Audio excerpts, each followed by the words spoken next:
दुनिया की तमाम छोटी और बड़ी खबरों के लिए हमारे चैनल को सब्सक्राइब करना न भूलें और बेल का बटन जरूर दबाएं। दोस्तों, डिजिटल इंडिया क्या गांव में एंट्री कर पाएगा? ये सवाल हुक्मरानों को सोचना है जो ये दावा करते हैं कि इस डिजिटल युग में कोरोना वायरस जैसी खतरनाक महामारी से निजात भी वो अपनी डिजिटल तकनीकी से करा पाएंगे। कि हाँ दोस्तों, नमस्कार, मैं हूं अभिषेक सिंह। दोस्तों, जिस डिजिटल इंडिया का मोदी सरकार तारीफ करते नहीं थकती, उसी डिजिटल इंडिया की टेक्नोलॉजी पर सुप्रीम कोर्ट ने सवाल खड़े कर दिए और केंद्र सरकार को फटकार लगाते हुए कहा कि आप डिजिटल इंडिया तो बड़ा कहते हैं, लेकिन जमीनी हकीकत क्या है इससे आप वाकिफ नहीं हैं। जमीनी हकीकत क्या है? जमीनी हकीकत यह है कि आज डिजिटल युग में आप गांव में जैसे ही घुसते हैं, आपके मोबाइल का नेटवर्क गायब हो जाता है। अगर नेटवर्क होता भी है तो आपके फोन में इंटरनेट नहीं चलता।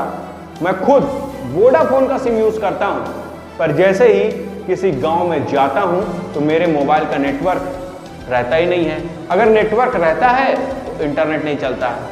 हालांकि मोदी सरकार जियो के नेटवर्क को लेकर कितनी सजग है, यह आज के डिजिटल युग में साफ तौर पर पता चलता है कि अन्य मोबाइल कंपनियों के नेटवर्क धराशायी होते जा रहे हैं, पर जियो ने अपनी बढ़त बना कर रखी हुई है। आज अगर गांव में भी थोड़ी बहुत उम्मीद है तो जियो पर उम्मीद की अगर बात करें तो सिर्फ थोड़ी बहुत। इंटरनेट में हम 5G की बात कर रहे हैं, पर जमीनी हकीकत क्या है? जमीनी हकीकत यह है कि आप जब जाएंगे गांव में तो उस गांव वाले से पूछेंगे। आप गांव वाले से जब पूछेंगे तो आपको पता चलेगा। हर उस किसान से पूछिए जो खेतों में मेहनत करता है और शाम को जब अपने घर में आता है, तो जब वो घर में आता है तो उसका मोबाइल और इंटरनेट नहीं चलाता, वो रेडियो सुनता है। और इस दौर में सरकार ये दावा कर रही है कि कोविन वेबसाइट पर सभी लोगों का रजिस्ट्रेशन अनिवार्य है, और सुप्रीम कोर्ट ने इस पर सरकार से सवाल उठाते हुए कहा है कि आप बताइए, इस ऐप पर क्या गांव के लोग वास्तविक रूप से रजिस्ट्रेशन कर पाएंगे?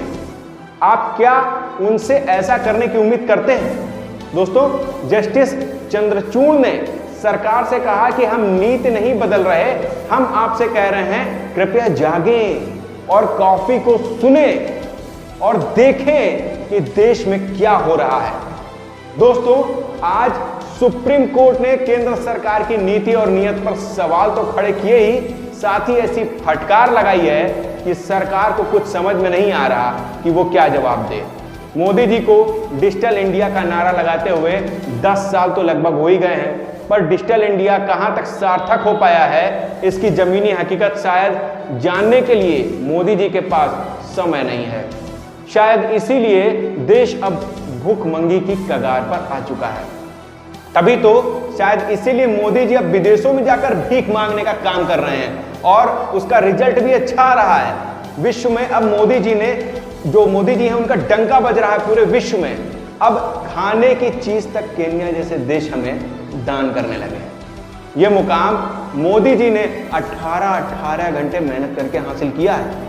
मोदी जी जब रबी की फसल का 2020 और 21 इस साल में देश का जो उत्पादन हुआ, रिकॉर्ड उत्पादन हुआ है, तो बेचारे केन्या से 12 टन का खाद्यान्न दान में लेने का क्या आवश्यकता थी? आप बताइए। जगहसाई अच्छी बात नहीं है।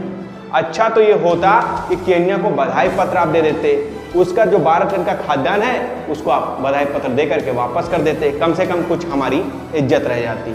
बहरहाल, ये आज की जो खबर थी वो हमने आपके सामने रखी कि सुप्रीम कोर्ट ने केंद्र सरकार को बेधड़क एक तरीके से फटकार लगाई है और कहा है कि जो आप बता रहे हैं कि भाई हम अपनी डिजिटल तकनीकी से देश को बहुत आगे ले जाएंगे, हम डिजिटल तकनीकी से हर एक आदमी को जो कोरोना वायरस का जो टीका है वो लगवाएंगे। आप सोचिए, सोचने वाली बात है कि हमारे देश में आज जो डिजिटल तकनीकी की आप बात करते हैं, आप बात कर रहे हैं बहुत अच्छी बात है, आप आगे ले जा रहे हैं बहुत अच्छी बात, मगर किस स्तर तक पहुंचा है डिजिटल तकनीकी?